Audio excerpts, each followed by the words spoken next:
La entrevista del Telematutino 11, gente importante a tratar temas importantes, viernes de salud. Hoy nos acompaña el doctor Josué Hernández.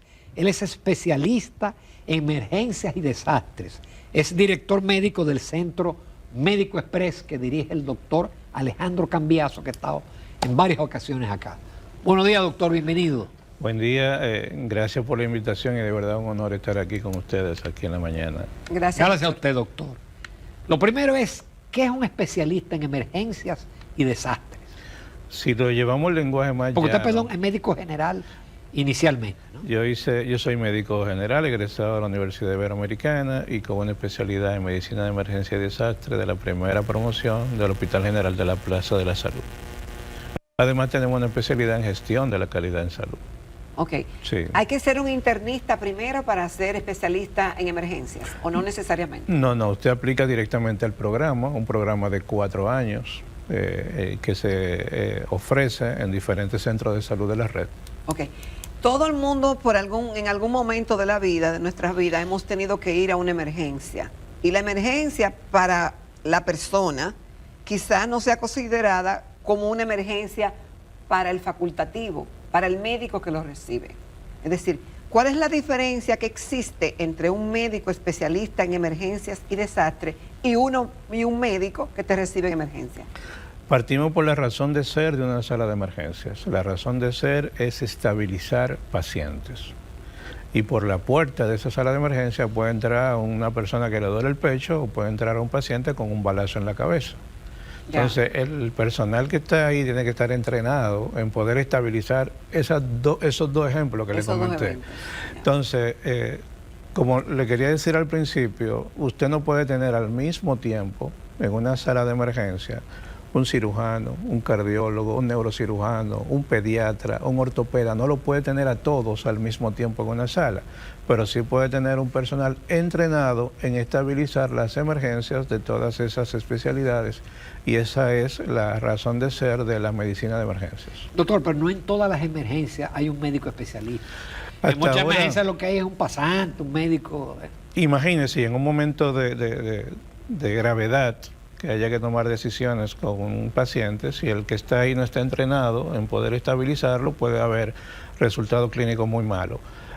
A la fecha, por un tema de número, porque la ley te dice que debería de haber un emergenciólogo en cada sala de emergencia, en los diferentes turnos de atención, pero a la fecha todavía no hay suficientes profesionales para lograr con ese cometido. Es decir, no hay muchos graduados en el país. Hay aproximadamente unos 1000 y tantos emergenciólogos graduados, pero si nos vamos, por ejemplo, a la red de salud, que tiene unos 200 hospitales, imagínense tener 5 o 6 médicos en cada turno, todavía los números no son los adecuados. Estamos formando profesionales hasta llegar a un punto donde en cada centro, en cada turno de atención, haya un profesional en medicina de emergencia al frente. ¿A usted le ha tocado, por ejemplo, una gente que llega con un preinfarto? ¿Sí? ¿Existe el preinfarto? ¿O ya con un infarto? Es una manera coloquial de decirle a una persona, te dolía el pecho, probablemente pensamos que era un infarto, pero no lo era. Sí, en el caso nuestro, nosotros somos especialistas en medicina de emergencia desde el año 2007. Y duramos más de 10 años dirigiendo la emergencia del Hospital General de la Plaza de la Salud y hemos estado al frente de muchos casos complejos en esos años. Y gente con balazo, y gente con accidentes. Hemos visto de todo y, como te digo, es una especialidad tiempo dependiente, que como usted preguntaba, ¿cómo yo identifico al bueno o al que no está tan bueno y al que está grave? Exacto. Entonces, la medicina de emergencia tiene sus particularidades, y cuando usted organiza una emergencia, si lo llevamos al lenguaje más llano, usted debería de organizarlo en 3 momentos clave. El primer momento es cómo entran los pacientes. Y los pacientes entran a la sala por un filtro que le llamamos triaje. No sé si ustedes han escuchado esa palabra. Sí, claro. Triaje. Está en triaje, claro. Yo he ido poco a emergencia, por suerte. Entonces, en ese aspecto, que es una estrategia de atención, usted puede definir si le llegan 2 pacientes al mismo tiempo y hay un médico para atender, a cuál de esos 2 va a atender primero. Ejemplo, triaje, si yo llego porque me duele un tobillo y usted llega porque le duele el pecho, probablemente el médico lo va a atender a usted primero, porque es probable que usted tenga un problema de salud más complejo que el mío. Esa es la razón de ese triaje. En ese primer momento, que es el acceso, debe de haber personal entrenado para estar pendiente de cómo, a medida que van llegando los pacientes, poder priorizarlos en base a su motivo de consulta. Ya el segundo momento tiene que ver con el proceso de atención en sí, porque nosotros evaluamos los pacientes, pero además de eso solicitamos a veces laboratorios o imágenes. Y todo eso impacta el tiempo total de atención. Y yo tengo, por ejemplo, si estoy en una sala de emergencia con 10 camas disponibles, yo tengo que tratar de mover esas camas para ser eficiente, porque no sé cuántos pacientes me pueden llegar durante un turno. Entonces, si los pacientes llegan, debo de tener un espacio disponible donde atenderlos, por ende tengo que ser eficiente con el uso de cada una de esas camillas. Entonces, si veo un paciente, ¿en qué tiempo tengo el laboratorio? ¿En qué tiempo tengo la imagen? Para poder ser eficiente con mi tiempo. Y en un tercer momento, si decidí que este paciente amerita ser ingresado, tener un proceso claro de ingreso. En el caso de medicina de emergencias, de cada 100 pacientes que ustedes ven en una urgencia, 85 a 90% de los pacientes se van de alta. Ok, doctor, ahí le quería preguntar, obviamente que la persona tiene el libre albedrío para saber cómo se siente y si entiende que necesita una atención inmediata, pero como profesional de experiencia, por todo lo que estudió y por todo lo que ha vivido en las emergencias, ¿cuándo una persona con determinados síntomas usted les recomienda que vaya a una emergencia? La razón de ser o la causa más frecuente de muerte en el mundo es el infarto agudo del miocardio. Entonces, usted tiene dolor de pecho, vaya a una sala de emergencias para ser evaluado. Es decir, que no se me va a quitar ahorita. Eso de que son gases. Son gases. El principal error que puede cometer un médico cuando está frente a un paciente es minimizar sus síntomas. Y decirle, tú no tienes nada, tú te ves bien, entonces, yo no sé lo que tú me dices. El médico de emergencia, para hacer bien su trabajo, en el buen sentido, tiene que ser paranoico. Yo estoy parado frente a usted y si usted tiene un síntoma, yo voy a pensar en la peor opción que puedan justificar esos síntomas. Usted es catastrófico, de eso Claro. que dicen, puede ser lo peor. Porque eso, si actúo así, estoy actuando en el mejor beneficio del paciente. No puedo decir, no, eso es una molestia, eso se le va a quitar en unos minutos cuando yo le ponga esta medicina. Y a la media hora está el paciente intubado que necesita intensivo. Entonces hay un tema serio de confianza. Doctor, usted me dijo que no era nada y ahora el paciente está grave intubado. ¿Y el tiempo que toma entre los resultados del laboratorio y las imágenes no es crucial si es realmente un caso grave? Por ende, cuando usted organiza su servicio de emergencia, tiene que ponerle tiempos de respuesta a sus laboratorios y a sus imágenes. Si usted revisa la política del Servicio Nacional de Salud, si yo pido un hemograma por emergencia, yo debo de tener ese resultado en no más allá de 1 hora, al igual que las imágenes, porque la atención es tiempo dependiente. Pero en 1 hora se muere. Entienda que, por ejemplo, el laboratorio de ese centro no solamente está recibiendo imágenes de emergencia, probablemente está recibiendo imágenes de otras áreas del hospital o del centro y también de afuera. Pero, por ejemplo, uno pone ese tiempo como máximo porque un hemograma a la luz de la tecnología actual puede estar disponible en 5 o 10 minutos. Ya. Doctor, y la imagen instantánea. La imagen es, sí, sobre todo, sí, el médico emergenciólogo está entrenado para identificar... puede leer las imágenes. Sobre todo la más frecuente, radiografía de tórax, una tomografía de cráneo, que son, o una radiografía para descartar una fractura en un miembro. Está entrenado para eso, para tomar una decisión y poder avanzar con la atención del paciente. Doctor, usted es especialista en emergencias y desastres. Ya vimos lo que es la emergencia, pero ¿y los desastres? ¿Es un desastre algo que ocurra por mucho natural, una epidemia, un desastre natural? O desastre, o qué es un desastre para... Por definición, un desastre es todo lo que exceda su capacidad de respuesta. Si excedió, ¿En cantidad? En cantidad. Si excedió su capacidad de respuesta, usted tiene un desastre y eso puede tener diferentes magnitudes. Exactamente. Es decir, que usted está preparado para recibir 20 y llegan 50... Por eso, el médico de emergencia está preparado para 2 momentos, el momento del día a día, Yo trabajo en un centro y yo sé que aquí vienen 100 pacientes por día, yo estoy preparado para eso, pero también estoy preparado para la excepción. Este día, de repente frente al hospital, hubo un accidente y me llegaron 30 heridos al mismo tiempo. El centro tiene que tener lo que se llama un plan de emergencia hospitalario, que te dice cómo actuar ante esas situaciones que escapan de la realidad del día a día. Entre esos está el plan de cómo actuar ante víctimas en masa. El tema de IEXS es un tema de víctimas en masa y dependiendo del lugar de atención, ese protocolo dice qué hacer. A nivel hospitalario, te define qué hacer frente a múltiples víctimas relacionados con eficientización del espacio, identificar áreas del centro que muchas veces no se utilizan, pero ahora las voy a necesitar para poder dar atención, etcétera. Así, aparte de eso, ese plan de emergencia tiene que decir qué pasa si viene un huracán, cómo se organiza el centro, qué pasa si hubo un incendio dentro de las instalaciones, todo eso está definido en su plan de emergencia hospitalario. Doctor, en el caso de Médico Express, su emergencia es 24/7, ¿cuántas camas tiene? El tema de las imágenes, el tema del laboratorio. Yo le decía que cuando usted está en una emergencia convencional, el 90% de los pacientes que llegan se van de alta, son ambulatorios. Entonces, eso es una base para definir por qué existen centros como Médico Express. Nosotros somos un centro de atención ambulatoria y tenemos un horario de apertura de 7 de la mañana hasta las 10 de la noche. No somos todavía 24 horas. Eso aunado a que dentro del centro ofrecemos la integralidad en la atención, más lo único que no le puedo ofrecer a las personas es la hospitalización, porque somos un centro de atención ambulatoria. Okay. Es decir, que si llegan a la emergencia un caso infarto, te dan la atención, pero ese paciente tiene que ser internado a otro centro. Nosotros recibimos el paciente, hacemos un diagnóstico lo más acabado posible, lo estabilizamos, y si el paciente necesita ingreso, tenemos un protocolo de referencia y contrarreferencia. Tenemos acuerdos macro con diferentes instituciones donde previa coordinación trasladamos a estos pacientes. Vamos a una breve pausa. Todavía nos quedan muchos temas con el doctor Josué Hernández, especialista en emergencias y desastres.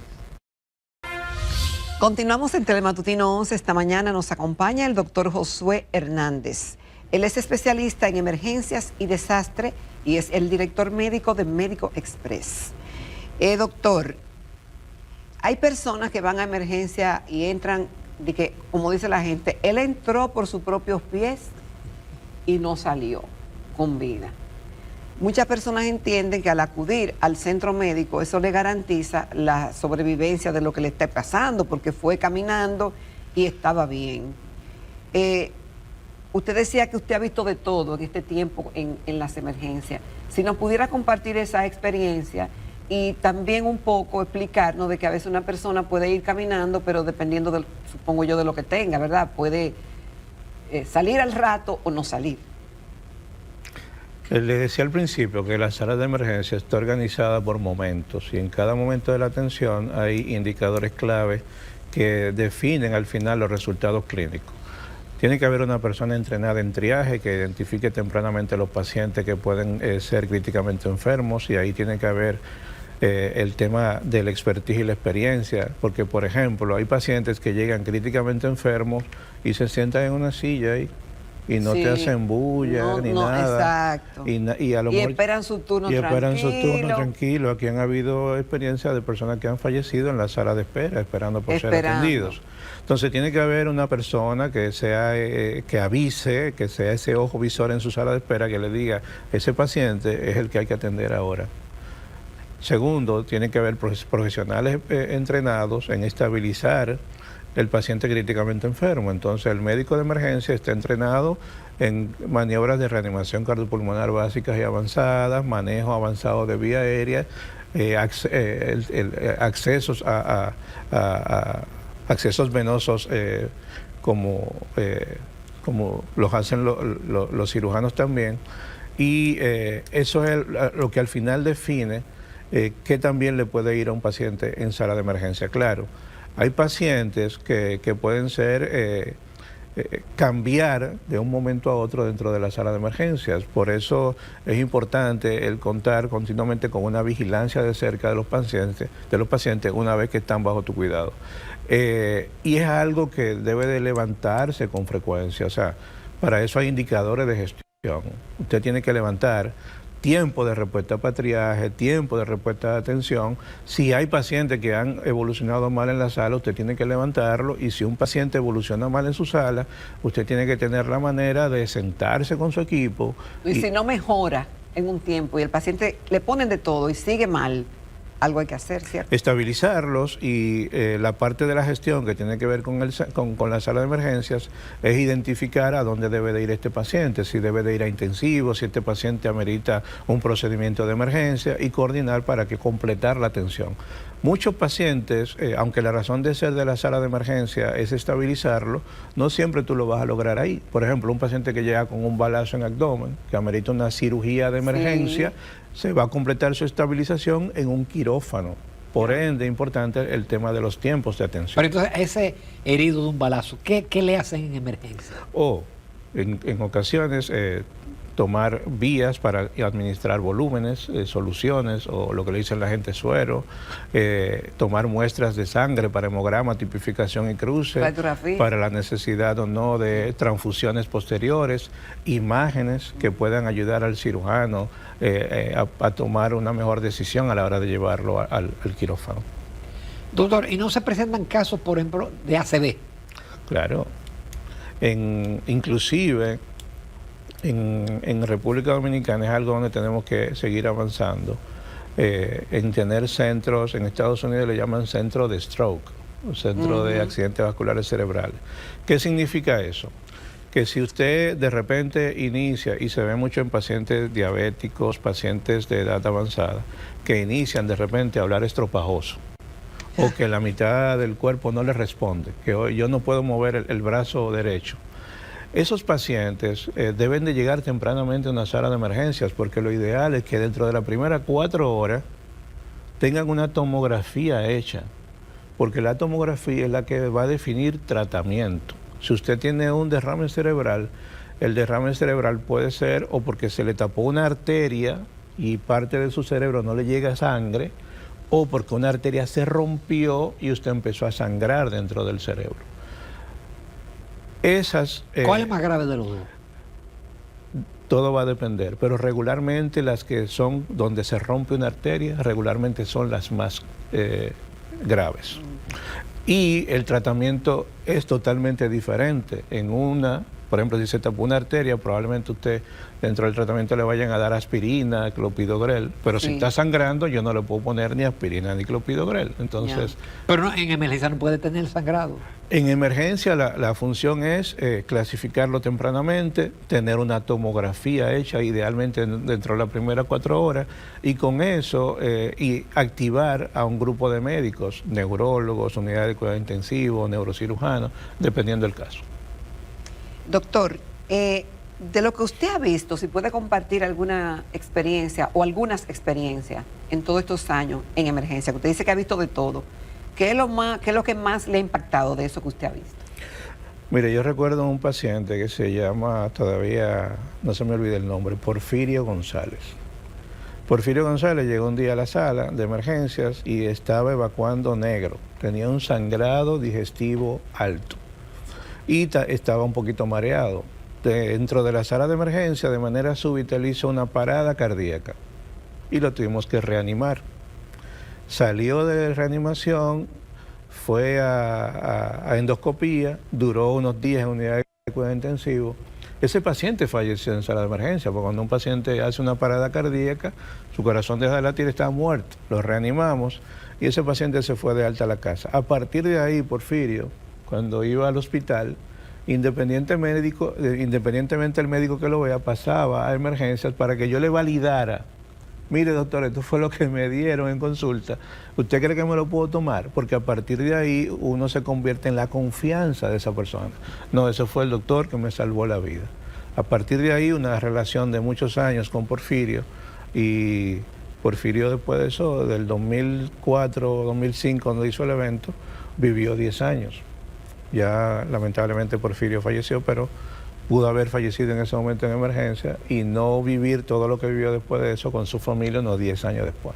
Doctor, ¿y qué tiempo es el límite cuando ya hay un paro cardíaco? Usted el intento de animar, de poner la cuestión eléctrica, el shock o el masaje, es decir, ¿en qué momento el médico dice no, ya se murió? En tema de corazón, ahí todo está como escrito y definido, los tiempos ideales de atención. Por ejemplo, si usted llega con dolor de pecho a una emergencia, y le había dicho que el dolor de pecho, el infarto, es la causa más frecuente de paro cardíaco y muerte. Si usted llega con dolor de pecho a una emergencia, debe de tener un electrocardiograma hecho e interpretado dentro de los primeros 10 minutos para poder tomar una decisión con usted. Y si usted se va a paro cardíaco, tiene que iniciar maniobra de reanimación dentro de los primeros 4 minutos. O sea, es una patología tiempo dependiente y mientras más temprano iniciamos con los procesos de reanimación, mejores resultados clínicos tenemos. Porque yo tuve el caso de un amigo que hizo un paro cardíaco, lo reanimaron pero fue minutos después y entonces tuvo muerte cerebral. Es decir, él revivió pero tuvo una muerte cerebral y después tuvo asistido hasta que la familia decidió desconectarlo. Los sistemas de atención, por ejemplo, en prehospitalaria, se organizan de tal manera que si usted tiene un paro, no es lo mismo tener un paro cardíaco dentro del hospital que afuera. Que fuera. Regularmente afuera del hospital es un poquito más complejo porque los tiempos de atención se pueden ver prolongados. Claro. Pero si usted llega a reanimar a un paciente y ya han pasado más de 8 minutos, regularmente las secuelas o la probabilidad de muerte encefálica son más altas. Doctor, ¿y cómo manejan ustedes, los que trabajan en esa área, el estrés ante situaciones tan críticas y que la vida de una persona está en manos de las decisiones que ustedes tomen muchas veces? ¿Cómo se maneja ese estrés y lo que pasa después? Bueno, ¿lo estabilicé o se murió? ¿Cómo manejan eso? Conversando, revisando periódicamente lo que son los protocolos de actuación, porque al final del día, si un paciente evoluciona mal bajo tu cuidado, tú tienes que tener la tranquilidad o la certeza de que hiciste todo lo necesario por reanimarlo. Y en muchos casos hemos tenido pacientes que se están reanimando, hemos cumplido con el protocolo de actuación, pero antes de parar las maniobras de actuación uno pregunta al equipo, señores, uno lo verbaliza, ya cumplimos con todo el protocolo, ¿alguien entiende que debemos seguir al menos 2 minutos más? Porque es una decisión de equipo y estamos tratando de salvarle la vida a una persona. Si una persona del equipo dice que sí, doctor, vamos a darle 2 minutos más de compresiones, de RCP, eso se respeta y se les da. Cuando se termina la maniobra de reanimación es una decisión de equipo. Y después es importante el tema de que ese equipo converse de qué hicimos, cómo lo hicimos, qué cosas pudimos haber mejorado. Porque al final del día nosotros también somos seres humanos y tenemos familiares y quisiéramos que cuando estén en una situación así los traten como corresponde. ¿Usted atendería a un familiar? Me ha tocado. ¿Le ha tocado? Me ha tocado. En una ocasión estaba con mi señora en casa y estábamos comiendo algo y ella empezó con dificultad para respirar. Choque anafiláctico. Y me tocó salir con ella corriendo para la sala de emergencias y en ese momento sí, me tocó. ¿Y usted fue ahí el médico o el esposo? Porque dicen que los parientes no son buenos médicos. En un momento fui el médico, pero ya una vez que llegaron los demás colegas pasé a ser el esposo, sí. ¿En Médico Express han tenido la experiencia con extranjeros, con turistas que han tenido algún inconveniente y son llevados allá? Sí, Médico Express tiene en Santo Domingo Este el primer departamento internacional. Usted sabe que la cabeza del centro, el doctor Alejandro Cambiaso, es un experto en este tipo de pacientes, es el presidente de la Sociedad Dominicana de Medicina Turística. Como parte importante de Médico Express tenemos un departamento internacional que no solamente por el hecho de tenerlo, es que hemos trabajado para que sea un espacio para apalancar todo lo que tiene que ver con calidad de atención.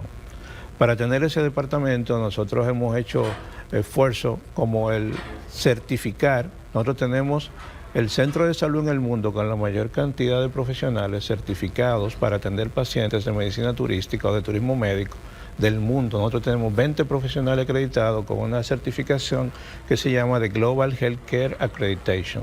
Es una certificadora que verifica los centros que reciben pacientes de medicina turística o turismo médico y certifican que tienen estándares internacionales adecuados para recibir estos pacientes. Fuimos un poquito más allá y también certificamos el departamento internacional. Es el único departamento certificado con esta certificadora Global Healthcare Accreditation en todo el Caribe. Y en todo el Caribe y además Centroamérica. ¿Qué quiere decir eso? Desde el punto de vista de calidad, que cuando nosotros mejoramos los procesos de atención y le decimos a una persona que está en Estados Unidos, Canadá, venga a República Dominicana, que aquí tenemos los mismos estándares de atención que en Estados Unidos, eso también permea la atención para los pacientes locales. Entonces, por ahí, desde el primer día, Médico Express tiene eso en lo que es su ADN, desde su apertura. Está relacionado con temas de calidad, de innovación y otra cosa que es muy importante, que es el tema del compromiso social. Doctor Josué Hernández, muchísimas gracias. Hemos aprendido mucho de emergencia. Nadie quiere ir a una emergencia, pero hay que estar preparado. Pero hay que estar preparado. Le agradecemos muchísimo y claro al doctor Cambiaso, director CEO de Médico Express. Muchísimas gracias. A ustedes. Gracias. Nos vamos a comerciales.